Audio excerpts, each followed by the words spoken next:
Welcome back to the channel. Today is day 246 of playing chess every single day until 2000 Elo. And something very unfortunate happened today. I filmed the entire episode and my microphone was not picking up my audio for some reason. So here we are. We're going to be recapping this game. So we get the white pieces against Mr. Jala from India. And we start the game off with e4, knight c6, and I play this move knight c3, hoping that they're going to play, e5 and transpose into a Vienna. But they don't do that. They play a6. I thought this was very weird, and I thought that it gave me an opportunity to just develop the bishop. I understand that they can play here, but I thought that that might be a little too committal. My opponent just plays e6. Stopping any funny business here, maybe. Also getting ready to fight for the center. I just play d3. They play knight f6. And now I play this move a3 because I didn't want this to happen. I wanted to make room for this. I didn't want him to come after my bishop. It's kind of slow, not gonna lie, but I thought it was fine. And now they strike the center. We take once, they take back, and now we give this queen check, which is just bad. I should have just moved all the way back, but we go there, they block with the bishop, and now we just go all the way back. He jumps in with tempo. This is kind of why putting the queen here is bad, because the knight can just come in, even though the computer just wants you to castle. Because after queen d1, your knight's just a target. Knight e2 is not the best move. The best move is apparently to go here and stop anything from coming in. I guess that actually makes a lot of sense, because if bishop were to come in, I mean, I kind of have to play this move, right? Like if bishop here, I guess I have, it's saying to play this. Would I have played that? No, I probably would have developed this bishop or that knight. Anyways, that doesn't happen. My opponent plays c6. Now we try to trade that knight off. They just go back and we castle. And honestly, I'm kind of happy with my position here. This bishop's kind of dead. That's a big problem. My bishop's going to have a hard time developing to like a decent square. Maybe here. I guess it doesn't really. It just can't go to either of those. But he castles, and now we play d4 because I didn't want him to play d4. Allowing him playing d4 is not that bad. I guess it opens up my bishop. Anyways, that's what I was thinking. I was thinking I'm going to play d4 so he can't play d4. And now he plays h6. This guy just likes to, I don't know, I guess make sure that nothing comes in to the position and pins him up. Is what it is. Now, we have some issues here. I mean, the queen is blocked. This bishop, I need to get the bishop out. I probably need to move this knight so that I can connect my pawns here. Otherwise, this is going to be very weak. So I play knight here. And now my opponent plays queen to b6, which is kind of like an annoying move because now I can't move the bishop. He's attacking this and it's just going to be bad. He's hitting everything. So I think for a little bit. I move. I guess I don't think for a little bit. I just move the knight here, protecting this still because, you don't want to blunder the pawn. It allows for this. I still won't be able to move this pawn or this bishop because he'd be attacking this. But I'm starting to slowly untangle my position. He plays there. Now I play c3. And for some reason, he just goes back. But, I mean, for some reason is because he's setting up the battery here. And I did see that, of course. And now we develop the bishop because that was the last piece that we really needed to develop. Knight jumps in. And I say, take the bishop. That's my bad bishop. You want it? Take it. And guess what? He takes that thing. Honestly, taking the bishop doesn't really make sense to me because, like, this bishop's not doing anything. All my pawns are on dark squares, except for this one. And this knight's literally just staring in the position. If this knight ever moves, there's so much pressure here. So, I mean, I'm very happy to see that. And now he plays knight g5. Once again, if I move this pawn falls. So I need to be very careful of that. I bring the rook because I want to protect this. So I'm probably going to have to move this at some point. And also, I'm just kind of anticipating that these are going to be the open files, because this would be a good pawn push for me. And now I play bishop back, saying you can take this if you want. Trade, I don't care. And we're setting up this battery on this diagonal. We both have batteries. Mine's stronger though because my queen's in front. So if this knight actually moves, this is checkmate. He misses something here. He apparently could have just took, and then what? And then I take, he takes, I take, and then he takes. And apparently he's just much better. But that doesn't happen. He brings the rook.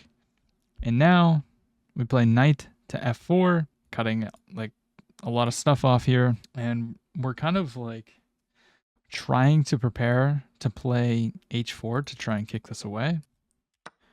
Now he trades. I take with the rook.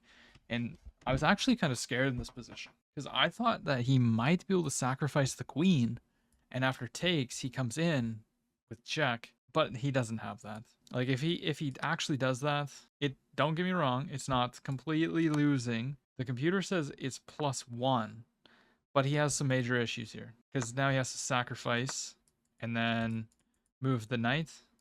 Where does he move the knight to? H7, apparently. I mean, he's got a rook. He's got like 3 pieces, and I have a queen and a knight. So I guess it would have been okay, but wouldn't have been the best. He didn't go for that. He brings the bishop back. And now we play h4. And in this position, he has to play knight to e4. Otherwise, it would be checkmate. So he does that. And now I just take. He takes with the pawn. And I take with the rook. I don't know why I missed this. But my opponent can just play bishop f5 here. Pinning my rook to the queen. And there's nothing that I can do about that. I can't take with check because that's not check. So I actually make a huge mistake here. But my opponent plays f5. I don't know why. Now we just take. And we take. And honestly, in this position, I'm thinking if I can get to an endgame, I'm going to be much better here because my pawn structure is great. I have this pass pawn. And this is really my own, like my biggest weaknesses in this position are this and this. Mainly this one because it can be targeted very, very easily. So we push it. We try to trade off our biggest weakness. He slides the queen in, utilizing this pin because if I were to take, he takes here. And being happy with an endgame here is the reason why I play queen to f2. Because I was trying to think of other moves that I might be able to play.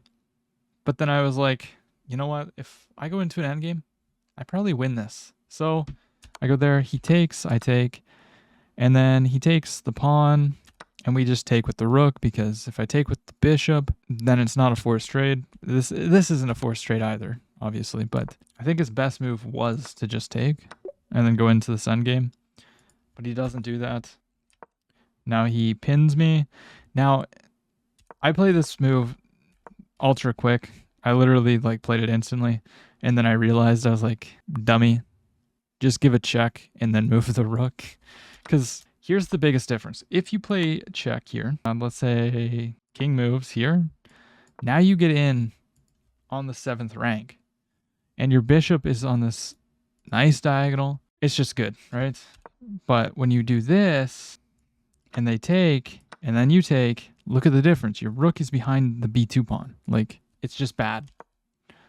So my opponent goes to the open file. I play king f3 because I didn't want any infiltration, and it was closer to the center. The computer says king f2 is better. But after I played king f3, they gave me a check. I played king e4. I'm just trying to get my king active. Because I'm thinking, if I get my king up in here, we're going to have a good time. We're going to win some pawns. We have 2-on-2 over here. This is our extra pawn, and it's very, very strong. But he gets in, and since my rook's already being passive, protecting the b2 pawn, we go here. He brings the king. I bring the king. He takes opposition, and now I play this move, which basically draws the game. Basically draws the game. Because he just can go there. And yeah. But my opponent misses and plays rook to c2, trying to target the pawn that way, and we just protect it.